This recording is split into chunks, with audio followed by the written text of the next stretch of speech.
చాలా ఆనందంగా ఉంది. ఎప్పుడు 9 గంటలకి 9:30కి లేచి హడావుడిగా తినేసి క్లాసులకు వెళ్ళే మీరందరూ ఇలా పొద్దున్నే ఫ్రెష్ అప్ అయ్యి వైట్ డ్రెస్సెస్ వేసుకొని యోగాకి రావడం అనేది నిజంగా ఏ వెరీ గుడ్ న్యూస్. ఖచ్చితంగా యోగా అనేటువంటిది ఇప్పుడున్నటువంటి యంగ్ జనరేషన్కి తెలియకపోవచ్చు. యోగా అనేటువంటిది ఫస్ట్ మన ఇండియాలో పుట్టింది. యోగా వల్ల చాలా ఉపయోగాలు ఉన్నాయి. సో పెద్ద పెద్ద యోగాసనాలు మనం వేయలేకపోయినా కనీసం మనం ఆఫ్టర్ మీల్ కొంతసేపు నడవడం లేదా వజ్రాసనం వేయడం ఒక 10 మినిట్స్, ఎర్లీ మార్నింగ్ సూర్య నమస్కారాలు కానీ, సో ఇలాంటివి కొంత, ఎందుకంటే ఇది ఫిజికల్ ఫిట్నెస్ కోసమే కాదు, మీ యొక్క మైండ్ అదేవిధంగా మీ యొక్క మెంటల్ స్ట్రెంగ్త్ కూడా ఇంప్రూవ్ అవుతుంది బై డన్ ఏ యోగా.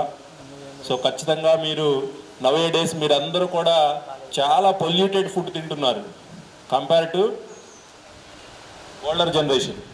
కాబట్టి ఆ ఫుడ్ వల్ల మీ హెల్త్ అనేటువంటిది చాలా ఇబ్బందికరమైనటువంటి పరిస్థితుల్లో వస్తుంది రాబోయే రోజుల్లో. కాబట్టి మీరు ఖచ్చితంగా యోగాని ఫాలో అయ్యి ఆసనాలు కావచ్చు, ప్రాణాయామం కావచ్చు, ముద్రలు కావచ్చు, సో ఇలాంటివి కొన్ని మీ ఫోన్లో యూట్యూబ్లో మీరు కొట్టినా సరే సింపుల్ యోగాసనాలు, సో వాటితో స్టార్ట్ చేయండి. కొద్దిగా ఎర్లీగా లేవడం అలవాటు అవుతుంది. దీనివల్ల మీరు ఇంకొకరికి ఇన్స్పిరేషన్ అవుతారు. సో కాబట్టి ఈ చిన్నటువంటి టిప్స్ అన్నీ కూడా పాటించడం వల్ల చాలా పెద్ద పెద్ద ఉపయోగాలు ఉంటాయి మీ ఫర్దర్ ఫ్యూచర్లో.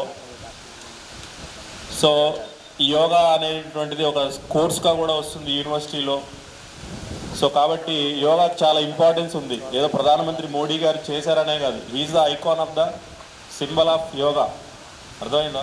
సో మన హెల్త్ పరంగా మనం మార్నింగ్ లేవగానే ఏం చేస్తున్నాం, యోగా చేస్తున్నామా, ఏం చేస్తున్నాం అనేటువంటిది ఇంపార్టెంట్. సో కాబట్టి by keeping all these in your mind, welcome Anantharamaiah గారు, వన్ ఆఫ్ అవర్ డైరెక్టర్. కాబట్టి ఖచ్చితంగా పిల్లలు ఈ మంచి మంచి అలవాట్లు నేర్చుకుంటే మీ మైండ్ సెట్ కూడా డిఫరెంట్గా ఉంటుంది. సో పీస్ఫుల్గా ఉంటారు, మీరు కూడా చిరాకు పోతుంది, పాజిటివ్ యాటిట్యూడ్ అనేటువంటిది ఇంక్రీజ్ అవుతుంది. సో దీనివల్ల చాలా ఉపయోగాలు ఉన్నాయి, నాట్ ఓన్లీ ఫిజికల్ ఫిట్నెస్. కాబట్టి ఈ రోజు నుంచైనా సరే మీరు అట్లీస్ట్ ఒక 10 మినిట్స్ యోగా చేయండి. So it is very helpful.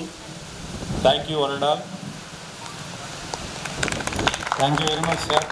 ప్రశాంతంగా నిదానంగా